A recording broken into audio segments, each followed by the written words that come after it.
Have you ever wondered why those with the deepest spiritual awareness often emerge from the most dysfunctional, painful family environments?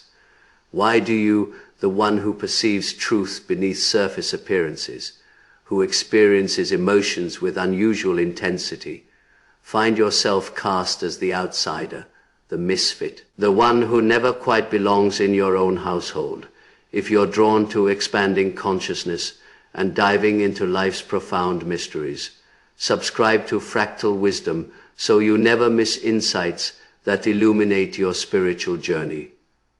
Now, let's address something most people avoid confronting. Your suffering isn't divine punishment.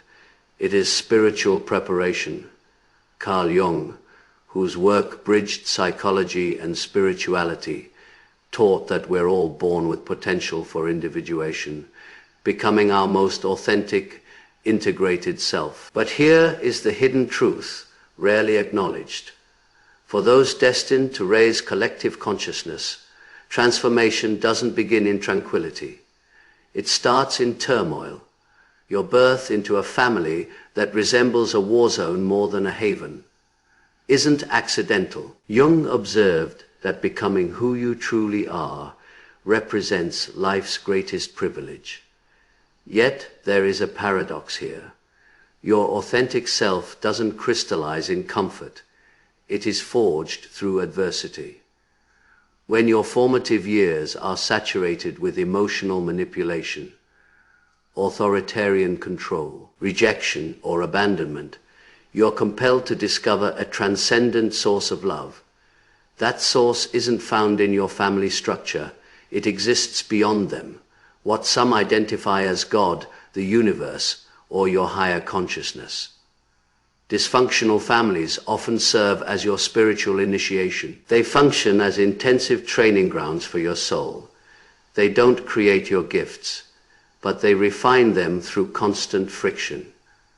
The relentless pressure to validate your existence, the emotional volatility, the systematic denial of your reality. All of this drives you inward toward the only true refuge, your divine connection. This explains why the family outcast typically possesses the strongest spiritual capacity. You're not simply someone with alternative perspectives. You're someone who confronts what others desperately avoid feeling, while those around you remain unconscious within their illusions. You were awakened prematurely, forced to comprehend love through its absence, compelled to develop profound empathy because you've experienced its opposite. This isn't merely philosophical. It is psychologically fundamental. Jung emphasized that the shadow, the unconscious, wounded dimension of our psyche, must be consciously acknowledged for genuine transformation. You weren't born into darkness to embody it, but to comprehend it, transcend it, and ultimately transmute it into wisdom. When your family gaslights your perceptions, attempts to control your thinking, ridicules your intuition, or dismisses your emotional reality, they unknowingly forge something indestructible, your spiritual resilience. You discover how to stop seeking external validation.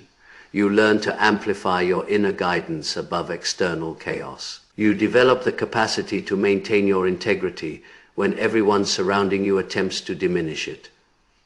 And here is the spiritual revelation. You required precisely that environment because your soul didn't incarnate for ease. You came for mastery, to full-why embody your purpose and share your unique gifts with the world. From early childhood, you had to learn standing in your truth despite opposition, protecting your inner peace amid disorder, and releasing concern for others' opinions, because visibility will never feel secure unless you've learned thriving in obscurity.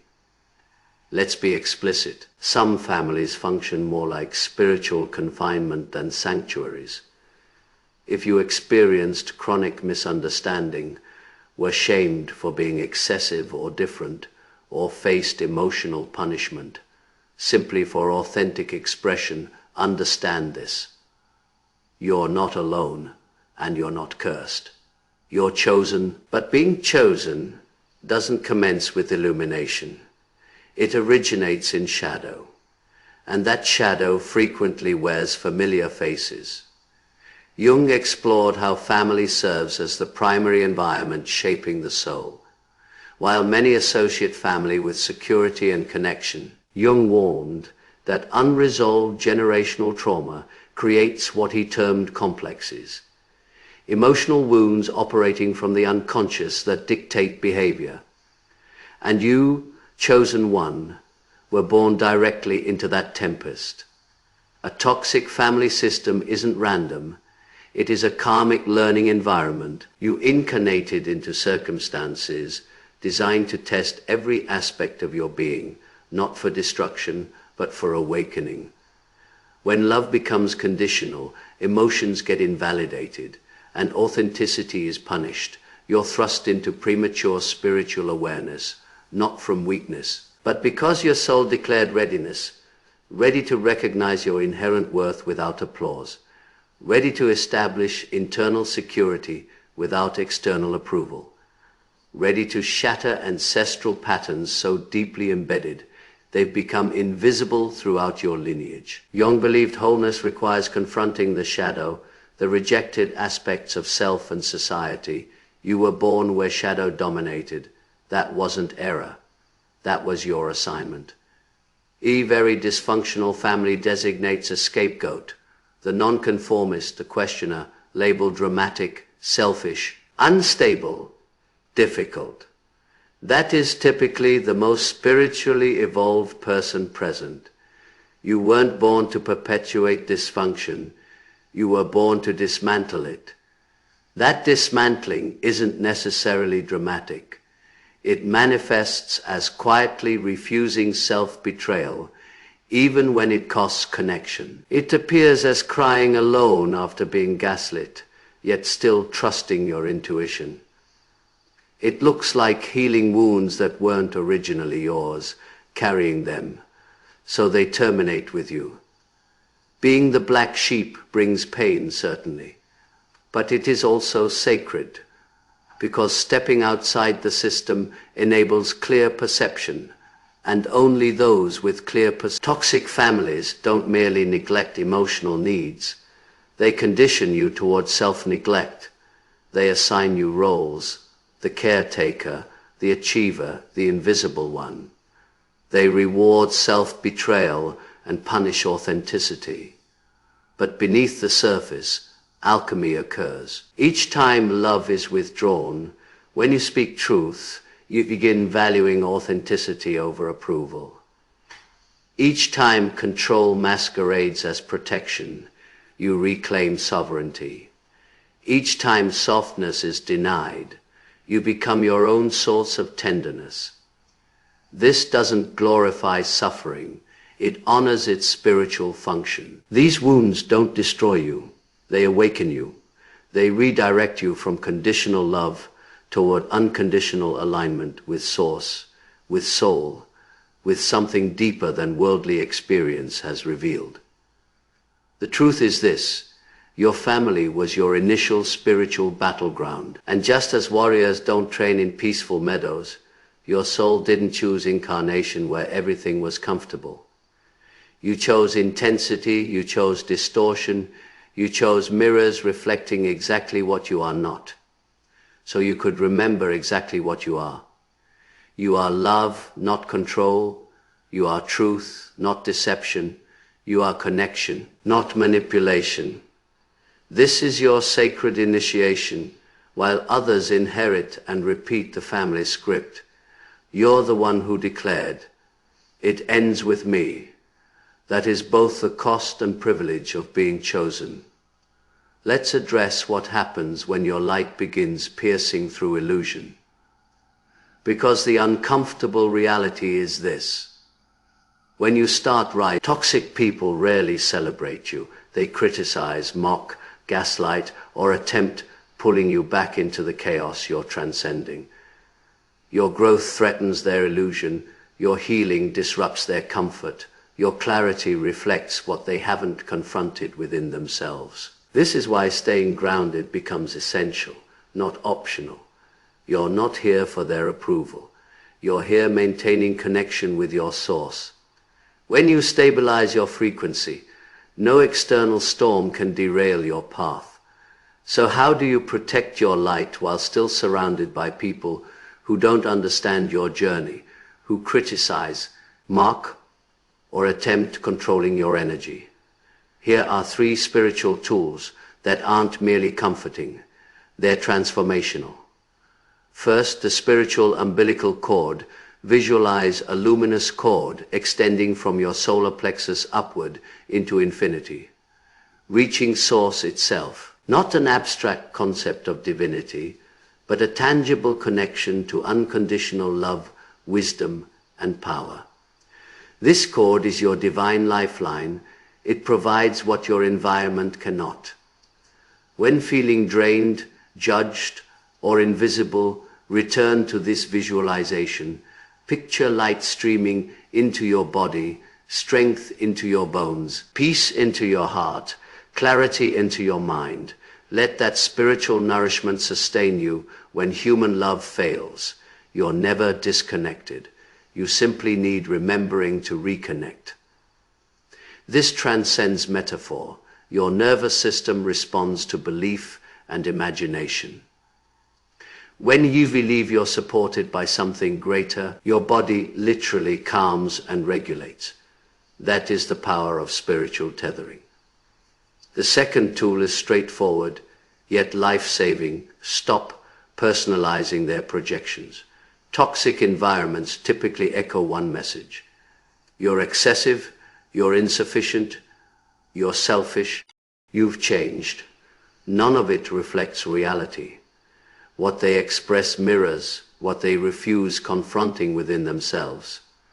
This embodies Jung's shadow concept, the denied psyche aspects projected onto others. When accused of being difficult, manipulative, or dramatic, it reveals more about their internal chaos than your truth. Practice this. When someone attempts shaming or belittling you, pause and affirm, "That is not mine. That is their shadow."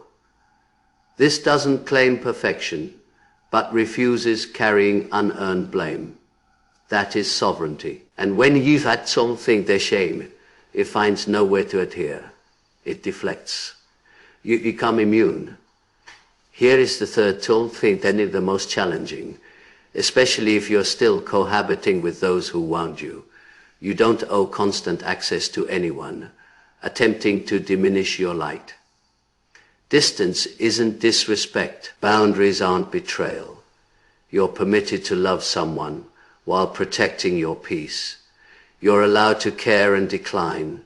You're allowed to grieve the family you desired while creating the life you deserve.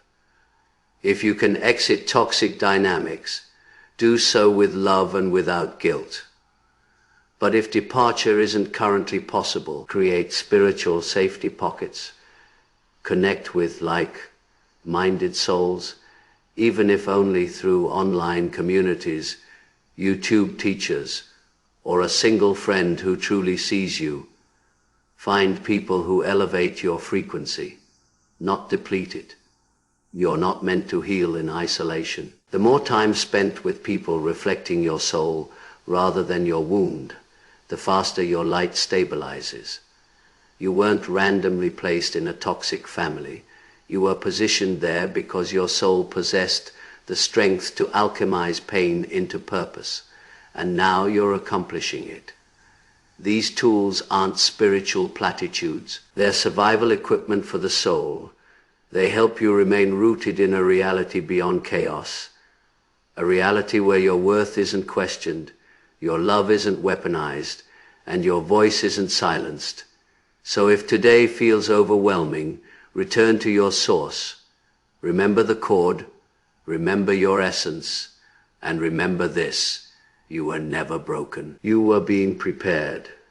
The world may not have honored you yet, but your path is sacred, and you're walking it alongside millions of other souls. Let's be honest. Sometimes the spiritual path doesn't feel enlightening. It feels like complete disintegration. You might experience moments of wanting to vanish, where the burden of being misunderstood, the isolation of feeling alone, and the agony of emotional exile feels unbearable, when nothing makes sense, and even the divine feels silent. But that doesn't indicate brokenness. It means you're breaking open. Chosen ones frequently walk the edge of despair because the pressure is that immense. It is not weakness. It is the soul expanding sufficiently to birth new frequency into this world. So if you've numbed pain through distractions, addictions, overthinking, or dissociation, don't judge yourself. That was your nervous system attempting survival. But now you're ready to thrive. Let me state this directly. You cannot surrender, not because you owe anyone else, but because your presence here is a gift. Your existence right now, in this moment, isn't random. You're part of a global soul awakening to higher consciousness, and your pain wasn't meaningless. It was preparation. You weren't merely healing. You were being refined. This planet is shifting. Old systems are collapsing. New paradigms are emerging, and chosen ones are the blueprints for what is next. You carry within you the empathy, vision, spiritual endurance, and raw humanity that will guide others through their darkness. But to accomplish that, you must survive your own. Once you've penetrated the illusion, once you've stopped seeking love from those incapable of giving it, your gifts begin emerging. Clarity surfaces. You suddenly sense truth in your body without over-analysis. Sensitivity becomes strength.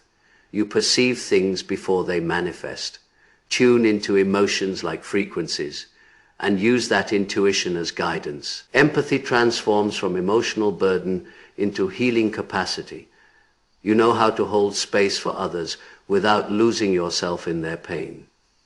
Creativity, once blocked by fear, begins flowing words, ideas, visuals, healing practices. They pour through you like water through an unobstructed channel. And most importantly, you stop waiting for permission. You begin living authentically, visibly. This is the chosen one's emergence. But here is the trap. When you've accessed it in survival mode extensively, pain can become familiar, even comfortable. Depression whispers, stay small, stay hidden. It is safer here. Addictions, whether to substances, people, overworking, or numbing, suggest you don't have to feel this now, but you're not here to numb. You're here to feel and still rise. You're not too damaged. You're not too late.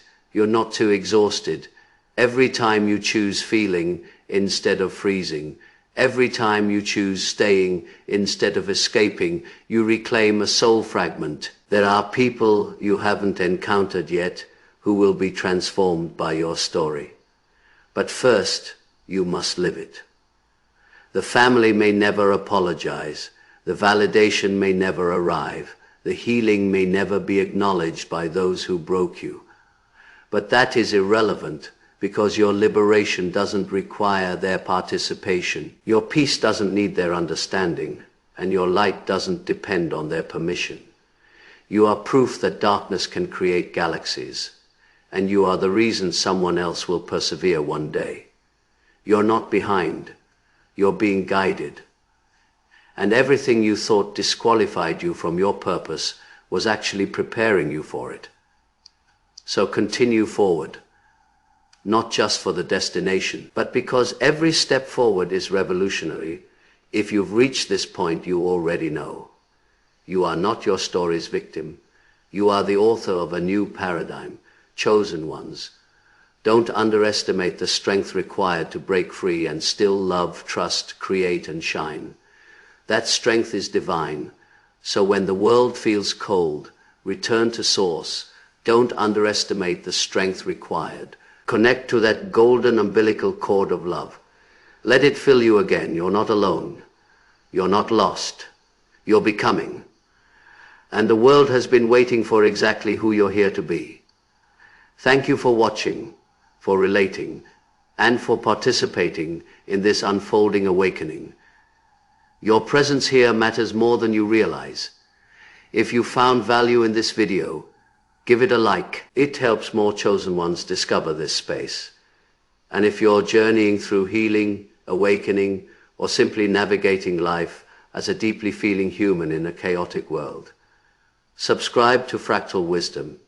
We're building a soul-aligned community where truth, growth, and light are always welcome. Drop a comment below and share how this resonated with you. Your voice belongs here. Until next time, stay grounded, stay connected, and never forget, your light is needed.